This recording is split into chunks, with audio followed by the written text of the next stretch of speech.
PUW என்கக்கூடிய ஒரு அமைப்பு ஆய்வு நடத்தியிருக்கிறது. 2050 இந்தியா முஸ்லிம்கள் வேரோங்கி இருப்பார்கள்.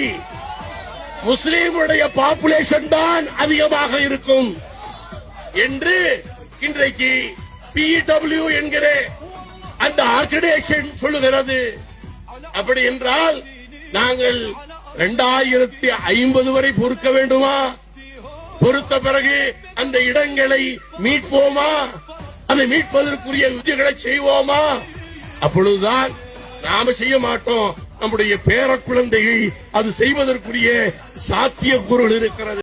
If you put two Hindus in a room, you will hear BJP versus Congress debates. But if you put two Muslims in a room, you will hear a common goal, which is how to defeat BJP. Muslims want Ghazwa-e Hind, whereas Hindus can't even take POK back.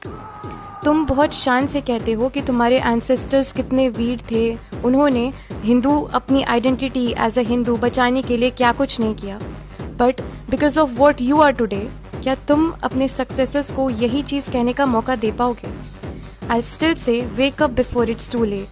மக்களே, வழக்கம் போல TCS விஷயத்தை white wash பண்ண ஆரம்பிச்சிட்டாங்க இந்த பச்சங்கி groups.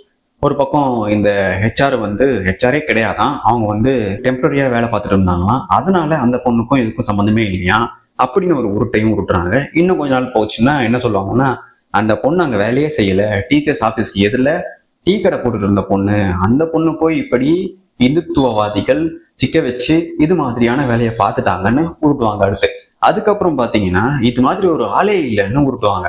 இப்ப என்ன கதை சொல்லி வச்சிருக்காங்கன்னா, இந்த லேடி பிரெக்னெண்டா இருக்காங்களாம், அதனால இவங்களுக்கு பெயில் தரணுமா. சரி, தப்பே பண்ணல, அப்புறம் ஏன் பெயில் தரணும்? இதை பத்தி இந்த கம்பி கட்டும் கதைகள்னு ஒரு சேனலை வச்சிருக்க பியூர் திராவிட தற்குறி, இடதுசாரி தற்குறி என்னைக்குமே உண்மையை பேசுனதே கிடையாது. முழுக்க முழுக்க இடதுசாரி பொய்களையும் அந்த அஜெண்டாவையும் பச்சை சங்கிகளுக்கு முட்டு கொடுக்கறதையும் தான் வேலையாவே அந்த தற்குறி வச்சுட்டு சுத்துது. ஆனா அந்த தற்குறி பேச்செல்லாம் கேட்டீங்கன்னா பயங்கரமா இருக்கும். அந்த அளவுக்கு பேசக்கூடிய ஆள் இந்த உலகத்திலே இல்லாத மாதிரி இருக்கும். ஆனா அது பேசுறது பூராவுமே போய். டிசிஎஸ் என்ன சொல்றாங்கன்னா, இந்த நிதா கான் ஹெச்ஆர் இல்லையா, ஹெச்ஆர் இல்லாததால அவங்களுக்கும் இதுக்கும் சம்மந்தமே இல்லைன்னு டிசிஎஸ் சொல்றாங்க. அது எப்படி ஹெச்ஆரே இல்லைன்னா அப்ப அந்த இடத்துல யாரு இருந்தது? எப்படி 4 வருஷமா இந்த பிரச்சனை நடந்துட்டு இருக்கு? அப்படின்னா இந்த பிரச்சனை நடந்துட்டு இருக்குன்னு தெரிஞ்சும் இவனுங்க இதுக்கு எதுவுமே பண்ணல, இதை வேணும்னே இவனுங்க ஆதரிச்சிருக்காங்கன்னு தானே அர்த்தம். அப்ப டிசிஎஸ்ல இது இங்க மட்டும் நடக்கல, இந்தியாவில் இருக்க எல்லா கம்பெனிலையும் எல்லா டிசிஎஸ் பிரான்ச்சஸ்லையும் இது நடந்துட்டு இருக்குதானே அர்த்தம். இவனுங்களே வாயை விட்டு இவனுங்களே மாட்டிக்கிறானுங்க. இந்த பொண்ணுக்கும் இதுக்கும் சம்மந்தமே இல்லையா, இவங்க ஹெச்ஆர் பொசிஷன் இல்லையா, முக்கியமான பதவியில இல்லவே இல்லையா, அதனால இதுக்கும் அந்த பிரச்சனைக்கும் சம்மந்தமே இல்லைன்னு இந்த பொண்ணை பாதுகாக்கிற வேலையை இந்த டிசிஎஸ் பாக்குது. அப்படின்னா இந்த பொண்ணுக்கு எந்த அளவுக்கு மிக முக்கியமான நபர்களோட லிங்க் இருக்கும்னு யோசிச்சு பாருங்க. இந்த விஷயத்தையெல்லாம் கம்பி கட்டும் கதைகள்னு பேசுற அந்த தற்குறியால 200 ரூபாய் தற்குறியால பேசவே முடியாது. அவனுக்கு இது தெரிஞ்சாலும் அவன் பேச மாட்டான். இவங்க சொல்ற இந்த ஸ்டேட்மெண்ட்லயே ஏகப்பட்ட பொய்கள் இருக்கு. ஏன்னா இந்த பிரச்சனை நடந்து பூதாகரமாகி 1 வாரம் கழிச்சு இவங்க இந்த ஸ்டேட்மெண்ட் சொல்றாங்கன்னா, அப்ப இந்த பிரச்சனை நடந்திருக்குன்னு தெரிஞ்சு அதுக்கு முன்னாடியே இவங்க ஸ்டேட்மெண்ட் சொல்லவே இல்லை. இந்த ஸ்டேட்மெண்ட் அவங்க கொடுத்துருக்கணும் வெளிப்படையா. இந்த ஹெச்ஆருக்கும் எங்களுக்கும் சம்மந்தமே இல்லை, இந்த பொண்ணு சாதாரணமா வேலை செய்யுது, டிசிஎஸ்க்கு ஆப்போசிட்ல டீ கடை போட்டிருக்கு, அதுக்கும் டிசிஎஸ்க்கும் சம்மந்தமே இல்லைன்னு ஏதாவது ஒண்ணு சொல்லியிருக்கணும். ஆனா 1 வாரமா எதுவுமே சொல்லாம இன்னைக்கு திடீர்னு இந்த மாதிரி சொல்றதுக்கு என்ன காரணம்? இத சேர்த்து பார்த்தாலே தெளிவா புரியும், இதெல்லாம் திட்டமிட்டு நகர்த்தப்பட்ட ஒரு காரியம்னு. ஆனா இத டிசிஎஸ் நம்ம கிட்ட இந்த விஷயம் எல்லாத்தையுமே சுத்தி பார்க்குற நம்ம கிட்டயே கதை விடுறாங்கன்னா, சாதாரண தற்குறி மனிதர்கள் வேணா இதை பார்த்து ஏமாறலாம். ஆனா மத ரீதியா இவனுங்க இந்த இந்தியாவுக்குள்ள என்னென்ன பண்ணிட்டு இருக்காங்கன்னு தெரிஞ்சு யாருமே ஏமாற மாட்டானுங்க. இந்த ஏமாத்துற வேலையை கம்பி கட்டும் கதைகள் போன்ற கர்மாந்திரம் முடிச்சவனுங்க வேணா சொல்லி அவனுடைய சப்ஸ்கிரைபர்ஸை ஏமாத்த வாய்ப்புகள் உண்டு. ஆனா அதுலயும் இதெல்லாம் உருட்டுன்னு தெரிஞ்சு ஏமாறாத மக்கள் இருக்கதான் செய்யறாங்க. இந்தியா ஈரானை அவமதித்து விட்டது, உலக அரங்கில் நமக்கெல்லாம் மிகப்பெரிய அவமானம், மோடி தலைகுனிய வேண்டும், மதச்சார்பற்ற ஒரு தலைவர் வேண்டும், மத ரீதியாக நாம பிரதமரை தேர்ந்தெடுத்ததாலதான் நம்ம இந்தியா தலைகுனிச்சிருச்சுன்னு மண்டையில முடியில்லாத ஒரு மானங்கெட்ட பரதேசி ஒருத்தன் பேசியிருப்பான். அவன் யாரும் உங்க எல்லாருக்குமே தெரியும். அதாவது ஒரு நாள் விடாம ஒரு மணி நேரத்துக்கும் ஒரு ஷார்ட்ஸை போட்டு இந்த ஈரான் அமெரிக்கா இஸ்ரேல் பிரச்சனைக்கு தேவையில்லாத நம்ம இந்தியாவை நுழைச்சி பிரதமரை கேவலமா பேசி பிஜேபி பாஜக இந்துத்துவா அப்படின்னு உருட்டுன்னு உருட்டி ஒரு நாளும் ஒரு வீடியோ போட்ட உசேன் என்னும் மானங்கெட்ட பச்சை தக்குரி இப்போ இந்த டிசிஎஸ் விஷயத்துக்கு வாயை திறக்காம மூடிட்டு இருக்கான். டேய் எங்கடா போன? டேய் அவ்வளவு கஷ்டப்பட்டியடா, மோடி வந்து நம்மளை தலைகுனிய வைத்து விட்டார், இந்தியாவுக்கே அவமானம், நாம மத ரீதியா எதுவுமே பண்ணக்கூடாது, மதத்தை கடந்து எல்லாத்தையும் பண்ணணும்னு சொன்னீங்க. இப்ப நீ மதத்தை கடந்து வீடியோ போட வேண்டியதுனால தற்குறி, இப்ப எங்க நீ டப்பியை சாத்திட்டு உட்காந்துட்டு இருக்க? ஏன் உனக்கு இதெல்லாம் தெரியாதா? உன்னுடைய அகாடமி பேர்லயே நீ எப்பேற்பட்ட பச்சை சங்கின்னு உன்ன மாதிரியான ஆட்களை பத்தி தெரிஞ்சவங்களுக்கு எல்லாருக்குமே தெரியும். உசேன் அகாடமின்னு வைக்கிறத விட்டு ஏன்டா சேரன் அகாடமின்னு வச்சிருக்க? கேட்டா அதுல எங்களுக்கு உரிமை உண்டுன்னு வேற நீ எல்லாம் உருட்டுவ. சரி, இந்த டிசிஎஸ் விஷயத்தை பத்தி ஏன் பேசல? உன்னை பொறுத்த வரைக்கும் நீ ஒரு மானஸ்தன், மதச்சார்பற்ற ஒரு நீதிமான். அதனால இந்தியாவை தலைகுனிய வைக்கக்கூடிய சம்பவம் நடந்தா உடனே அந்த சம்பவத்தை எதிர்த்து பேசுவ, அதை பத்தி பேசுவ. இப்போ இந்தியாவையே காரி துப்புற மாதிரி கேவலமான ஒரு சம்பவம் நடந்திருக்கு.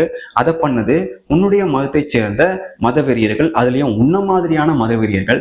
இப்ப நீ என்ன பண்ணிருக்கணும்? அதுக்கேற்ற மாதிரி வீடியோ போட்டிருக்கணும்ல, ஏன் போடல? ஏன் அந்த டாபிக் பக்கமே நீ வரவே இல்லை? எங்க நீ டப்பியை சாத்திட்டு புடிங்கிட்டு இருக்க? இந்த டிசிஎஸ் நாசிக் பிரச்சனை எல்லாருமே பார்த்துட்டு இருக்கமே தவிர, அதே நேரத்துல இன்னொரு பிரச்சனையும் பெருசா வந்துச்சு. அந்த பிரச்சனை எதுன்னு பாத்தீங்கன்னா, அமராவதியில 300 பெண்களுடைய 350க்கும் மேற்பட்ட வீடியோக்களை போலீசார் கைப்பற்றியிருக்காங்க. அதுவும் யார்கிட்ட இருந்து பாத்தீங்கன்னா, முகமது அயான் என்ற ஒரு பச்சை சங்கி கிட்ட. இந்த பச்சை தற்கொலை என்ன பண்ணிருக்காங்கன்னா, 10th 11th 12th படிக்கிற இந்து பெண்களை குறி வச்சு இவனுடைய நண்பர்களோட ஒரு 5 பேரோட சேர்ந்து இந்து பெண்களை ட்ராப் பண்ணி லவ் பண்றேன்னு பேசி அவங்களுடைய சேர்ந்து குரூப் ஓபன் பண்ணதுக்கு அப்புறம் உருது மொழியில பேசி அவங்க கிட்ட இந்த ரிலிஜன் பத்தி எல்லாம் பேசி மண்டைய கழுவி, ஏற்கனவே சொன்னேன் இல்லையா, ஃபர்ஸ்ட் அவங்க ஸ்டார்ட் பண்றது எதுலன்னு பாத்தீங்கன்னா ரிலிஜன் மூலமா தான் ஸ்டார்ட் பண்ணுவாங்க. அது மூலமா பேசி அந்த பெண்களை பிரெயின் வாஷ் பண்ணி, அதுங்க ஸ்கூல் படிக்கிற பொண்ணுங்க இல்லையா, ஈஸியா பிரெயின் வாஷ் பண்ணி பிசிக்கலா எல்லாத்தையுமே பண்ணிட்டு 350க்கும் மேற்பட்ட வீடியோஸை எடுத்து வச்சு பிளாக்மெயில் பண்ணி அவன் அங்கிருந்து பல இஸ்லாமியர்களுக்கும், அதுவும் பெரிய ஆட்களா இருக்கக்கூடிய இஸ்லாமியர்களுக்கும் இவனுங்க சப்ளை பண்ற வேலையை பார்த்துருக்கானுங்க. பாருங்க, சாப்பாடு சப்ளை பண்ற மாதிரி இவனுங்க எதை ஒரு குறிக்கோளா வச்சுக்கிட்டு எதையெல்லாம் பண்ணிட்டு இருக்கானுங்கன்னு யோசிச்சு பாருங்க. 300க்கும் மேற்பட்ட பெண்களுடைய 350க்கும் மேற்பட்ட வீடியோஸ். இவன் மூஞ்ச பார்த்தாலே உங்களுக்கே தெரியும். இந்த மூஞ்சையும் பார்த்து இந்த பொண்ணுங்க போய் விழுதுங்கன்னா இதுங்களுடைய மனசை எந்த அளவுக்கு நம்ம இந்தியாவுடைய மீடியாக்களும் இந்திய திரைப்படங்களும் ஆக்கி வச்சிருக்கோன்னு யோசிச்சு பாருங்க. ஏன்னா எல்லா படமும் பார்த்தீங்கன்னா, எல்லா படத்துல வர ப்ராபகண்டாவும் எப்படி இருக்கும்னா, இந்து சமயத்தையும் இந்து மத நம்பிக்கைகளையும் இந்து பாரம்பரியத்தையும் குறி வச்சே அது எல்லாம் தவறு, அது அடக்குமுறை ஒடுக்குமுறைன்னு சொல்லிதான் அதை டார்கெட் பண்ணியே வரதால இங்க இருக்க ஸ்கூல் படிக்கும் போதே இப்போ எல்லார் கையிலுமே மொபைல் இருக்கு, லேப்டாப் இருக்கு, எதை வேணா ஆக்சஸ் பண்ணி எதை வேணா பார்க்கலாம்.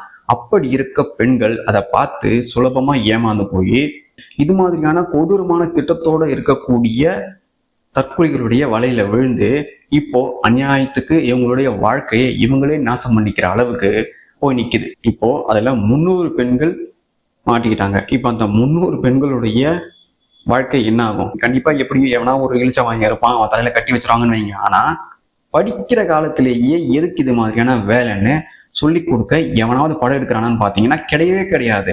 படிக்கிற காலத்துல நீ தம்மடி 10 பேர் கூட படு, எப்படி வேணா தெரிஞ்சுக்கோ, நீ அம்மா அப்பா பேச்ச கேட்காத, கடவுள்னு ஒண்ணு கிடையவே கிடையாது. அதுலயும் நீ இந்துவா இருந்தானா சுத்தமா உன்னுடைய மதத்தில் அந்த கடவுள் எல்லாம் பொய்ன்னு சொல்லியே இங்க பேட் கேர்ள் போன்ற குப்பைகளையும் இந்த கிரேட் இண்டியன் கிச்சன் போன்ற குப்பைகளையும் இவனுங்க படமா எடுத்து பெண்களுடைய மனசை கெடுக்கிறானுங்க. குறிப்பா இந்து பெண்களுடைய மனசை கெடுக்கிறதையே வேலையா வச்சிட்டு இருக்கானுங்க. இது ஒரு அஜெண்டான்னு சொன்னாலும் இங்க இருக்க பெண்களுக்கு புரியுறது கிடையாது. 95% பெண்கள் இதை நம்புறாங்க. காட்டுறது எல்லாத்தையும், திரையில பாக்குற எல்லாத்தையும் உண்மைன்னு நம்பி இது மாதிரியான பச்சைத்தற்கொலைகள் கிட்ட விழுறாங்க. இதுல பாத்தீங்கன்னா இவனுடைய வயசுக்கும் இவங்க செஞ்சிருக்க வேலையும் பாருங்க, எந்த அளவுக்கு ஒருத்தனால இப்படி செய்ய முடியும்னு யோசிச்சு பாருங்க. எனக்கெல்லாம் ஒரு பொண்ணுகிட்ட பேசணும்னாலே எதுக்கு நாம பேசணும்? ஃபர்ஸ்ட் அந்த பொண்ணு ஏதாவது நம்ம நினைச்சுக்க போகுதுன்னு பேசாம நம்ம வர்றதுதான் நம்மளுடைய வேலையா இருக்கு. ஆனா இவனுங்க திட்டம் போட்டு எந்த அளவுக்கு ஒரு ட்ராப் செட் பண்ணி அதுலயும் ஸ்கூல் படிக்கிற பசங்களுடைய மனசை ஈஸியா மாத்திடலாம். அதை தெரிஞ்சே இவனுங்க மாத்தி இவனுங்களுடைய வயசையும் தாண்டி இருக்கக்கூடிய பல பச்சைகள் கிட்ட இந்த பெண்களையும் இவனுங்க உடலுறவு வச்சுக்க சொல்லி எந்த அளவுக்கு போர்ஸ் பண்ணி எவ்வளவு ஒரு கொடூரத்தை பண்ணிருப்பான்னு யோசிச்சு பாருங்க. இது வந்து இப்போ நடந்தது, இந்த டிசிஎஸ் நாசிக் விஷயம் நடந்தது இல்லையா, அந்த நேரத்துல வெளியான விஷயம் இது. அப்படின்னா இது எத்தனை வருஷமா நடந்துட்டு இருக்கோம்னு யோசிச்சு பாருங்க. டிசிஎஸ் நாசிக்கும் பச்சைகள் தான், இந்த அமராவதியிலையும் பச்சைகள் தான். இந்த ஃபர்ஸ்ட் பார்ட் வீடியோ போட்டேன் இல்லையா, அதுலயும் எத்தனை இது மாதிரியான சம்பவங்களை இந்த பச்சைகள் பண்ணியிருக்காங்கன்னு சொல்லியிருப்பேன். இதன் மூலமா தெளிவா ஒரு விஷயத்தை தெரிஞ்சுக்கோங்க. இவனுங்க இந்த வேலையை ஆர்கனைஸ்டா பண்றானுங்க, இவனுங்களுடைய கொள்கையே இதுதான், இவனுக்கு கத்துத்தரவனுங்களே இப்படிதான் கத்து தருவானுங்க, நீ டார்கெட் பண்ணி இவங்களை, குறிப்பா இந்த மதத்தை சேர்ந்தவங்களை டார்கெட் பண்ணு அப்படின்னு சொல்லியே இவனுங்க இந்த வேலையை பண்ணுவானுங்க. இவனுடைய வயசு 19. இவன் இந்த வீடியோஸ் எல்லாத்தையும் எடுத்துட்டு இவனும் இவனுடைய ஃப்ரெண்ட்ஸும் சேர்ந்து அதை ஆன்லைன்லயும் அப்லோட் பண்ணியிருக்கானுங்க. அதை வச்சு மிரட்டி பணத்தையும் வாங்கியிருக்கானுங்க. அதன் மூலமா இவனுங்க மத மாத்திர வேலையும் பார்த்துருக்கானுங்க. அந்த வீடியோவை வச்சு இவனுங்க யார்கிட்ட இந்த பெண்களை போய் உடல் வச்சுக்க சொல்றானுங்களோ அதையும் பண்ணியிருக்கானுங்க. இவனுங்க என்னெல்லாம் பண்ண முடியுமோ அது எல்லாத்தையும் பண்ணியிருக்கானுங்க. ஆனா இந்த விஷயத்தையும் கம்பி கட்டும் கதைகள் போன்ற பொறுக்கிகளும், இந்த உசேன் போன்ற பொறுக்கிகளும் தெரிஞ்சுமே இவனுக்கு என்ன பண்ணுவானுங்கன்னா, இதெல்லாம் நடக்கவே இல்லை, இதெல்லாம் பிஜேபியுடைய ப்ராபகெண்டா, இந்துவாதிகளுடைய ப்ராபகெண்டா, அவங்களுடைய மதவெறி, இங்க சகோதரர்களை பிரிக்கும் சூழ்ச்சி நடக்குதுன்னு உருட்டுறதுக்கு ரெடியா இருப்பானுங்க. இதுல பாரிசாலன் போன்ற தற்கொலையும் ஆட் பண்ணிக்கோங்க. இந்த மாதிரியான தற்கொலைகள் தான் நான் சொன்னேன் இல்லையா, இந்த தப்பு செய்யறானுங்களை விட தப்பு செஞ்சவனுங்களுக்கு வக்காலத்து வாங்கிட்டு இந்த தப்பே நடக்கலன்னு பேசுறானுங்க பாருங்க, அவனுங்க தான் டேஞ்சர். அவனுங்க கிட்ட தான் உஷாரா இருக்கணும். இதுல இவனுங்களுக்கும் லட்சக்கணக்கான சப்ஸ்கிரைபர்ஸ் இந்துவா இருக்கிறத நினைச்சாதான் சத்தியமா கேவலமா இருக்கு. இப்பேற்பட்ட கேவலமான பிறவிகளா இந்த இந்துக்கள் இருக்கிறத நினைச்சாலே உண்மையாவே இந்தியாவை வெள்ளைக்காரனே இன்னும் 100 வருஷம் இல்ல 1000 வருஷத்துக்கு ஆண்டிருக்கலாமோன்னு தோணுது. சரி, இந்த பச்சை ஒரு ஆணா இருக்கான்.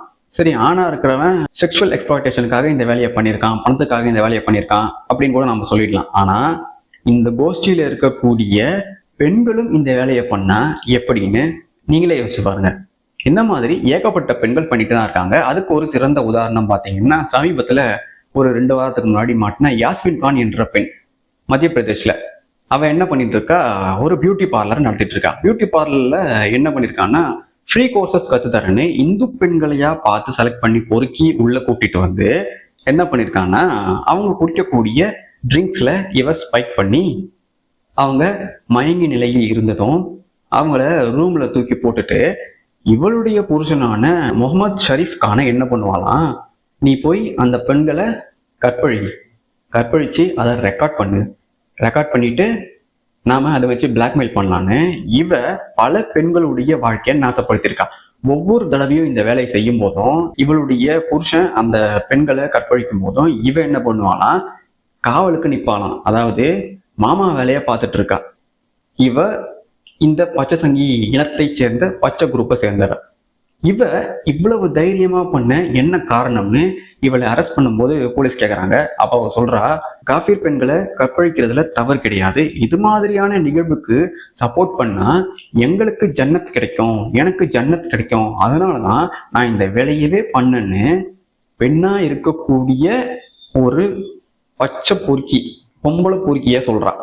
அப்படின்னா இவளுடைய மனசு முழுக்க இந்து பெண்களை எந்த அளவுக்கு எப்படியான கோணத்தில் பார்த்திருப்பான்னு யோசிச்சு பாருங்க. அதுல எத்தனை பெண்கள் மாட்டினாங்கன்னு தெரியல.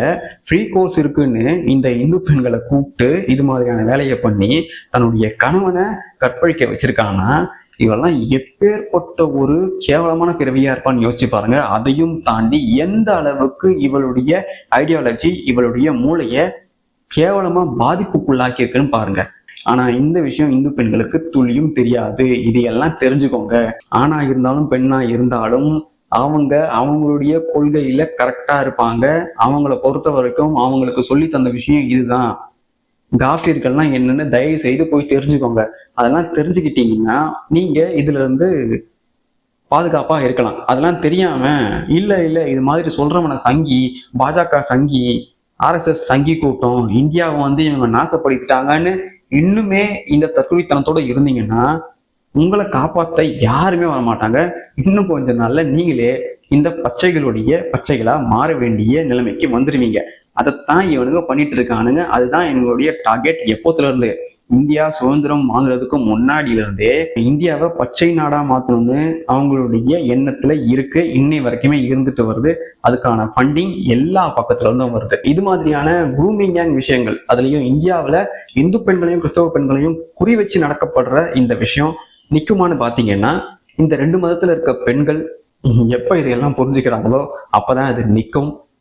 எப்ப இவங்க செகுலரிசத்தை தாண்டி செகுலரிசம்லாம் மிகப்பெரிய நகைச்சுவைன்னு இந்த பெண்களும் இந்த செகுலரிசம் பேசக்கூடிய கோமாளிகளும் உணர்றாங்களோ அன்னைக்குதான் இதுக்கு ஒரு தீர்வு கிடைக்கும். அது வரைக்கும் சட்ட ரீதியாகவும் நமக்கு எந்த ஒரு தீர்வும் கிடைக்காது.